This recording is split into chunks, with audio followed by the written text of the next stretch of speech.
It was my extraordinary privilege to have played a role in one of the epic dramas. Imagine for a moment that one of the most remarkable accomplishments in the annals of human history, a mission that brought the entire world together in awe, also carried with it a tale of betrayal, jealousy, and resentment. Despite the fact that the triumph and journey to the moon of Apollo 11 may have inspired millions of people, rumors of hidden tensions between two astronauts have persisted for decades. Is it possible that their competition was about more than just a struggle for recognition? Stay with us as we uncover the unknown story behind why Buzz Aldrin has such a strong dislike for Neil Armstrong. Mr. Buzz Aldrin. There was a story of rivalry and resentment that was hidden behind the Apollo 11 moon landing. No, you did not misunderstand me. There were rumors of discord between the two most famous astronauts of the mission, Neil Armstrong and Buzz Aldrin, after it was completed in 1969. This mission was responsible for bringing the entire world together in awe. The Apollo 11 mission was a momentous occasion for them because they were the first humans to set foot on another world. However, behind the scenes, there was not complete harmony. However, in order to comprehend everything, we must first discuss the two individuals who are responsible for everything. Before they embarked on their famous mission, who were Neil and Buzz? Before he walked on the moon as part of the Apollo 11 mission, Buzz had already lived an extraordinary life.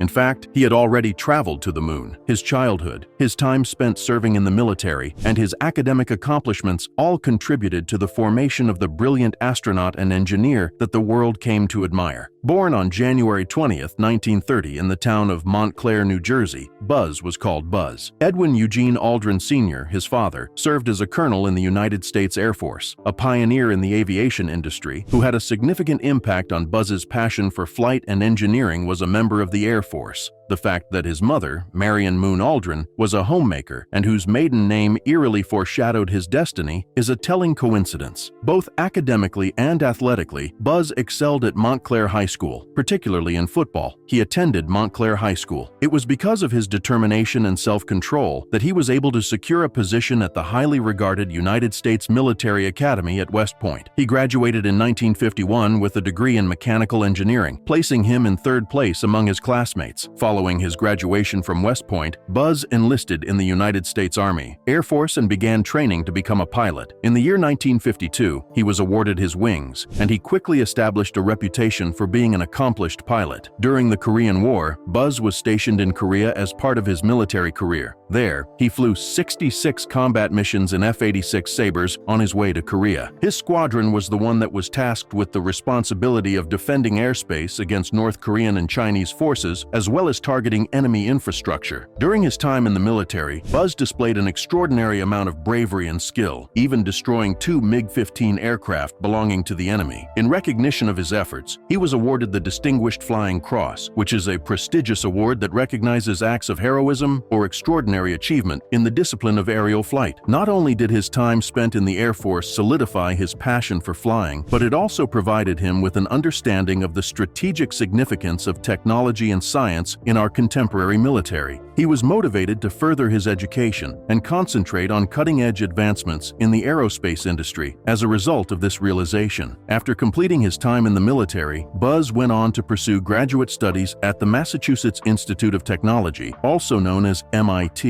In 1963, he graduated with a Doctor of Science degree in astronautics from MIT. In his dissertation, which was titled Line of Sight Guidance Techniques for Manned Orbital Rendezvous, he attempted to solve one of the most difficult problems in the field of spaceflight, which was the question of how two spacecraft could meet and dock in orbit. As a result of his research, Buzz was given the nickname Dr. Rendezvous within NASA. Additionally, his work was instrumental in the development of some of the most important maneuvers that are utilized in space exploration. Due to the fact that Buzz's academic contributions were so impressive, NASA chose him to be a part of Astronaut Group 3 in the year 1963. Buzz, on the other hand, was one of the first people chosen for the astronaut program because of his expertise in engineering and science. The first two astronaut groups consisted solely of test pilots. NASA's growing recognition of the need for astronauts with strong technical backgrounds to complement piloting skills was reflected in his inclusion in the program. In November of 1966, he was given the opportunity to make his first spaceflight with the Gemini 12 mission, which was the last mission of the Gemini program. Extravehicular activity and docking maneuvers were two of the techniques and technologies that were put to the test practiced during this mission, which served as a proving ground for many of the techniques and technologies that would later be essential for the Apollo missions. Buzz established a new benchmark for extravehicular activities, EVAs, during the Gemini 12 mission by successfully completing 3 spacewalks over the course of 5.5 hours outside the spacecraft. Handholds, tethers, and foot restraints were some of the innovative solutions that he developed to solve many of the issues that had been faced by previous astronauts. These issues included exhaustion and the difficulty of maintaining position in zero gravity. As a result of these accomplishments, he became one of the most experienced astronauts in the lineup of NASA's astronauts and became an excellent candidate for a leadership role in the Apollo program. Aside from the accomplishments he achieved in his professional life, Buzz's life was greatly influenced by his ambitious and driven personality. In addition to his self-assurance and his tendency to speak his mind, he frequently pushed the limits of what was possible and challenged the conventional way of thinking. These characteristics would later make him a powerful advocate for space exploration. On the other hand, these characteristics occasionally cause him to clash with colleagues who are more reserved. In addition, Buzz's personal life was characterized by strong ties to his family. During his career, he cited his father's enthusiasm for aviation as a significant source of motivation. Additionally, the tragic death of his mother by suicide, which occurred shortly before the Apollo 11 mission, had a profound impact on him. The emotional fortitude that Buzz displayed throughout his life was brought into sharper focus by this catastrophe. Buzz had already reached a point in his life where he was uniquely prepared to meet the challenges that the Apollo program presented. His experience in combat demonstrated his capacity to perform well under pressure, and his academic background provided him with a profound understanding of the engineering principles that would serve as the foundation for the mission being undertaken. Additionally, as a result of his experience on Gemini 12, he became an expert on spacewalking and rendezvous techniques, both of which are essential components of lunar exploration. As a result of the accumulation of these experiences, Aldrin became not only an essential member of the Apollo 11 crew, but also a pioneer whose contributions endured well beyond the duration of his time spent on the moon. Prior to becoming a well-known figure, Buzz Aldrin had already lived a life that was full of remarkable accomplishments that established him as a symbol of human exploration. And what about Neil Armstrong, who was a member of his crew? Before his historic Apollo 11 mission, Neil Armstrong had already lived a life that was full of extraordinary accomplishments, exploration, and adventures. He was the first human to ever set foot on the surface of the moon. Stephen Armstrong and Viola Armstrong welcomed their son Neil into the world on August 5, 1930, in Wapakoneta, Ohio. It was his father, who worked as an auditor and traveled quite a bit, who motivated him to develop an early fascination with flying. He was the oldest of 3 siblings and was the first to develop this fascination. When Neil was 6 years old, his father took him on a ride in a Ford Trimotor, which instigated a love for aviation that has lasted throughout his entire life. This was Neil's first experience in an airplane. Over the course of his childhood, Neil's enthusiasm for flying continued to grow. For the purpose of saving money for flying lessons, he worked odd jobs when he was a teenager. These jobs included cutting grass and doing chores. Even though he had not yet obtained his driver's license, he had already earned his pilot's license by the time he was 16 years old. His commitment to the field of aviation at such a tender age laid the groundwork for his subsequent professional endeavors. In addition to being a brilliant student, Neil possessed a natural talent for working with mathematics and science. He received his high school education at Bloom High School in Wapakoneta, where he not only excelled academically, but also participated in extracurricular activities such as the school band's performance. Because of his outstanding academic record and his enthusiasm for flying, he was awarded a scholarship from the Navy to attend Purdue University and study aeronautical engineering. Neil began his studies at Purdue University in 1947. However, in 1949, he was called to serve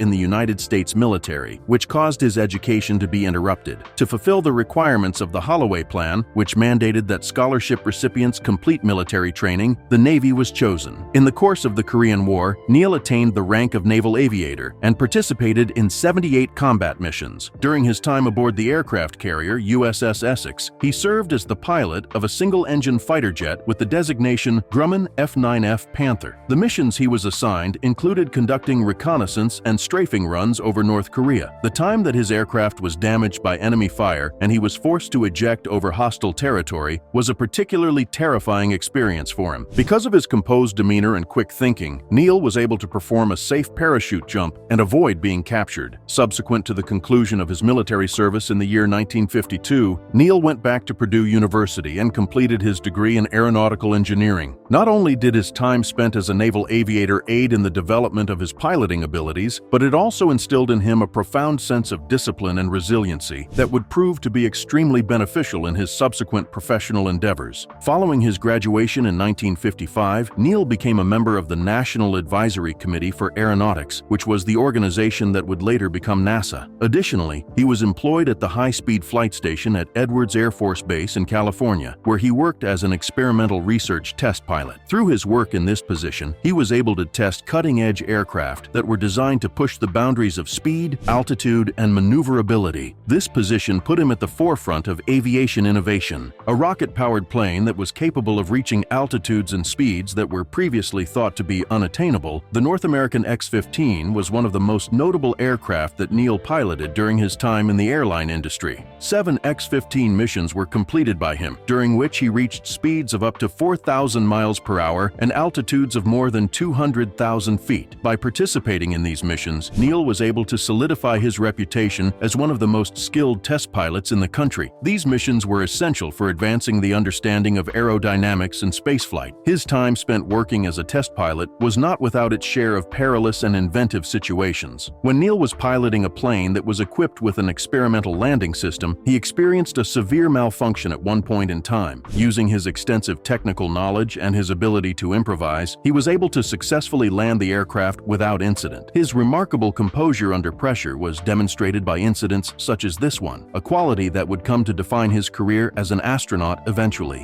In 1962, Neil was chosen to be a member of the second group of astronauts to be selected by NASA. This group is commonly referred to as the Next Nine. In contrast to the Mercury 7 astronauts, who were primarily military test pilots, the Next Nine astronauts were individuals who had strong backgrounds in engineering and science. This reflects the changing priorities that NASA has for space exploration. In light of the fact that Neil possesses expertise in both engineering and flying, he was an ideal candidate. It was during the Gemini 8 mission in March of 1966 that he was given his first opportunity to travel into space. The first successful docking of 2 spacecraft in orbit was accomplished by him and astronaut David Scott while he was serving as the mission commander. On the other hand, the mission took a perilous turn when the combined spacecraft started spinning in an uncontrollable manner because the thruster started to become stuck. Because of his abilities as a pilot and his ability to make decisions quickly, Neil was able to save the mission, which earned him widespread respect within NASA and throughout the entire aerospace community. In the year 1956, Neil tied the knot with Janet Sheeran, and the couple went on to have 3 children, Eric, Karen, and Mark. The tragic death of Karen, which occurred in 1962 due to a brain tumor, was a loss that had a profound impact on the astronaut. Despite the fact that Neil is a reserved person, his co-workers and family members have described him as having a profound compassion for his loved ones and a commitment to them. Armstrong, in contrast to other astronauts who thrived in the spotlight, preferred to let his actions speak for themselves throughout his experience. It was because of these characteristics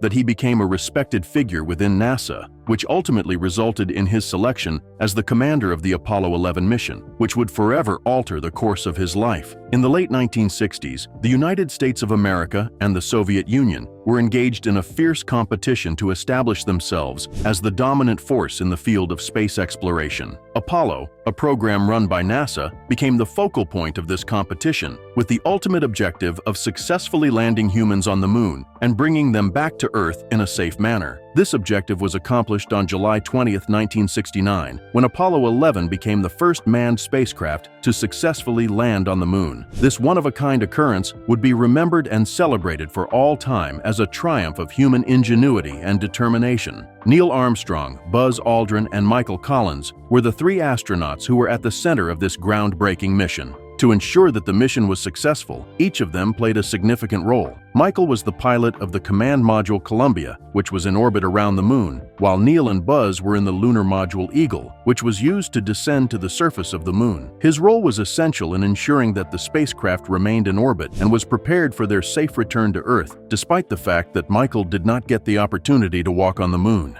The The selection of Neil as the commander of the mission was based not only on his technical expertise, but also on his calm and unflappable demeanor of character. As a former test pilot and aviator for the Navy, he had demonstrated his ability to perform well under intense pressure. In his capacity as commander, Neil was expected to bear the ultimate responsibility for the accomplishment of the mission, which included the responsibility of making split-second decisions during crucial moments. The famous first step that he took on the surface of the moon, which was accompanied by the words, "That's one small step for a man, one giant leap for mankind," cemented his status as a global icon. When it came to the success of Apollo 11, Buzz, the pilot of the lunar module, was equally important. Buzz, an accomplished astronaut who holds a doctorate in astronautics from the Massachusetts Institute of Technology, came to the mission with a wealth of knowledge and precision. His expertise in orbital rendezvous was essential during the lunar landing, and his methodical approach to problem-solving was a perfect complement to Neil's leadership as the mission was carried out. Following Neil's departure from the lunar module just a few minutes later, Buzz became the second human to set foot on the moon. There were many obstacles to overcome during the mission itself. During the descent of the Eagle towards the surface of the moon, Neil and Buzz were confronted with a significant challenge. Because of the onboard computer, they were directed towards a field that was littered with boulders, which would have been an extremely hazardous place to land. Neil displayed an extraordinary level of skill and composure by manually piloting the module to a safer location, despite the fact that there was only a limited amount of fuel left. Buzz was able to provide vital information and assistance throughout the entire descent, ensuring that a steady flow of information was maintained in order to guarantee a safe landing. They made history together as a group. During their 2.5-hour excursion on the surface of the moon, they carried out an operation that was meticulously planned. They gathered samples from the moon, set up scientific instruments, and took photographs that would captivate people all over the world and the entire world. Even though Armstrong is credited with being the first person to step out, Aldrin's footprints were not too far behind. He described the surface of the moon as, however, despite the fact that they had achieved the same goal, there are accounts that suggest that the seeds of discord were already planted during the stages of mission planning. What am I trying to say? Permit me to expand. It was a collision of personalities. The two men who became the most famous figures associated with the Apollo 11 mission, Neil Armstrong and Buzz Aldrin,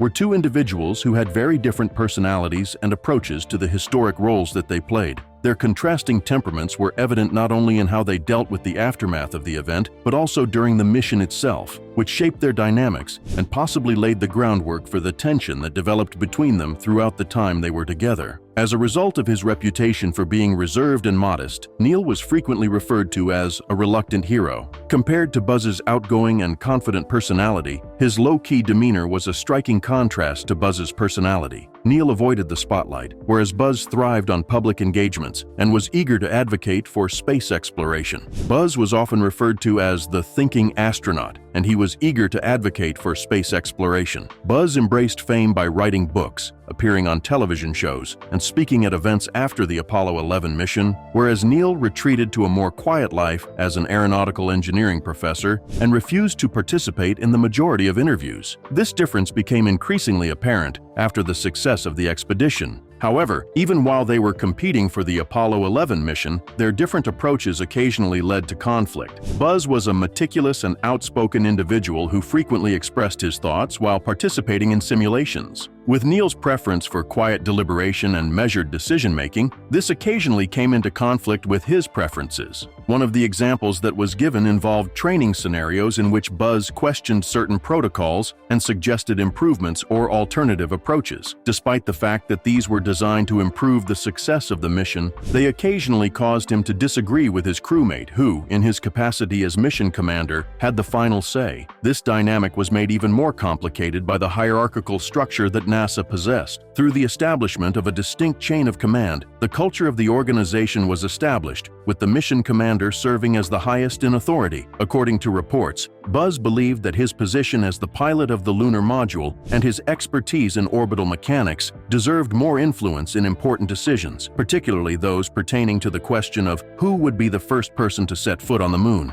As a result of the fact that junior crew members frequently participated in spacewalks during earlier missions, Buzz was able to advocate for his position as the first man to set foot on the lunar surface. Buzz later admitted that he found it difficult to fully fully accept the decision that NASA leadership ultimately made to select Neil for the position. The decision was made for symbolic and logistical reasons. The contrasting perspectives of the individuals are revealed through anecdotes from the preparation and execution of the mission. While Neil was more concerned with the technical aspects of the mission, such as the performance of the spacecraft and the procedures for landing, Buzz was more concerned with the scientific observations and the experiences of the humans who were experiencing the mission. For instance, Neil's post-mission reflections focused on the difficulties of piloting the lunar module, whereas Buzz's descriptions focused on the peculiarities of lunar dust and the breathtaking view of Earth from the surface of the moon. Even after they had returned to Earth, the personalities of the astronauts would continue to diverge from one another.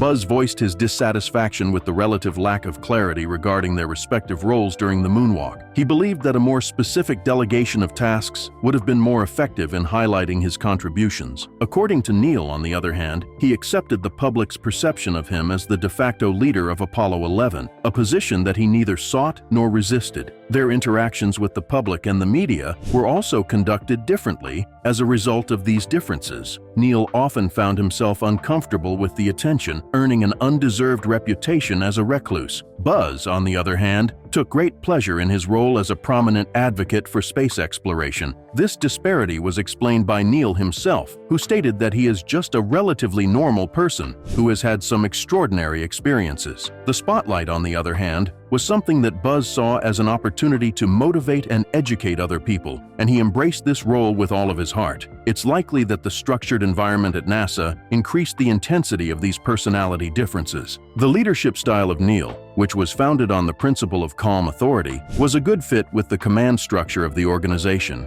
In spite of the fact that Buzz's assertiveness was beneficial in a technical sense, it occasionally caused friction when it came to going through the hierarchical decision-making process. The decision that he would be the first to step out was interpreted by some as a reflection of NASA's preference for Neil's reserved demeanor over Buzz's boldness. Despite the fact that this decision was based on sound reasoning, it ended up adding an additional layer of complexity to their relationship, which Buzz had been struggling with for years, including public perception and media spin. Within the context of the Apollo 11 mission, the media played a significant part in establishing Neil Armstrong as the hero of the mission and Buzz Aldrin as his supporting counterpart. By virtue of his reserved demeanor and the fact that he was the first man to set foot on the moon, Neil became a natural focal point for the admiration of the general public. The iconic image of Neil Armstrong stepping onto the surface of the moon, combined with his historic words, transformed into a moment that became a defining moment in the history of humanity. Around the same time, Buzz, who had been following Neil, was frequently relegated to the background in the narratives that surrounded the mission. Buzz has issued a public statement expressing his support for Neil and recognizing the significance of teamwork in the accomplishment of the Apollo 11 mission. Nevertheless, there were times when his private frustrations made their way into conversation with the general public. Throughout his writings and interviews, Buzz has made it clear that he is dissatisfied with the media's obsession with Neil as the only hero out there. Buzz's irritation with being constantly introduced as the second man on the moon reflected a deeper resentment about the perceived inequity in recognition, as he pointed out that all three astronauts contributed equally to the success of the mission. Other astronauts also contributed equally to the success of the mission. Buzz Aldrin occasionally made a passing reference to the practical reasons why he might have been better suited for the role of commander. Despite the fact that he acknowledged the symbolic significance of the achievement of being the first person to walk on the moon, it has been asserted by certain sources that this is not the complete list of allegations. To be more specific, sources close to the retired astronaut claim that the entire truth about why Buzz Aldrin despises Neil Armstrong was revealed during a Thanksgiving dinner that was hosted by one of his friends. It is said that Buzz divulged the secret that he had been keeping to himself for many years while they were drinking wine and having a lively conversation. According to Buzz, who was quoted as saying it with a mixture of anger and sadness, he is a liar. Those who were present stated that his fury extended beyond the competition he faced in his professional life. His claim that a personal betrayal that occurred during the Apollo era altered his perspective on Neil Armstrong in a way that was irreversible was the source of this. Buzz allegedly confided in Neil that Neil had lied to him about a crucial matter that occurred prior to the launch of the Apollo 11 space program. Sources suggest that the lie involved assurances that the decision about who would step on the moon first was still open for discussion. despite the fact that the details remain unclear. Buzz is said to have asserted that Neil had privately promised him that they would approach NASA together in order to make the process more equitable. However, Neil later distanced himself completely from the matter. Buzz was caught off guard when NASA made the official announcement that the commander would be the first man to set foot on the moon. To make matters even more difficult, it is said that he overheard Neil providing explanations that Buzz regarded as being dishonest. Neil cited logistical constraints as the reason for his explanations, rather than the symbolic reasoning that Buzz suspected was the true motivation. It was reported that Buzz stated during the dinner that he did not simply lie to me. Everyone, including himself, was deceived by his lies about the reasons why it had to be him. In the event that it were Michael Collins, the narrative would be completely different. Rumor has it that Buzz disclosed yet another unexpected sentiment while he was experiencing this emotional outburst. It wasn't just that he was second that was the source of his frustration. Rather, it was that he was second to Neil. In the presence of witnesses, Buzz admitted that he would not have been as upset if Michael, the pilot of the Apollo 11 command module, had been the first person to set foot on the moon. Buzz is said to have stated that Michael never in any way pretended to be someone or something that he was not. Not only did Buzz feel betrayed by Neil's fame, but he also felt betrayed by what he perceived to be a false image that Neil allowed to flourish in the public eye. This comment highlighted how deeply Buzz felt betrayed. It is possible that the reason Buzz feels so charged is due to the tension that exists between public respect and private frustration. Those who were close to Aldrin reported that by the time the evening came to a close, he appeared reflective and almost somber. According to the account of one of the guests, Buzz admitted that the moon landing was more significant than any personal grievance, but the pain of that lie from a long time ago continued to haunt him. It is no longer about finishing first or second, according to what Buzz is said to have said. In my experience, Neil never taught me that it is important to be aware of the truth. I am curious as to what your thoughts are regarding Buzz's feelings towards the individual with whom he has a history. Leave a comment below and let us know.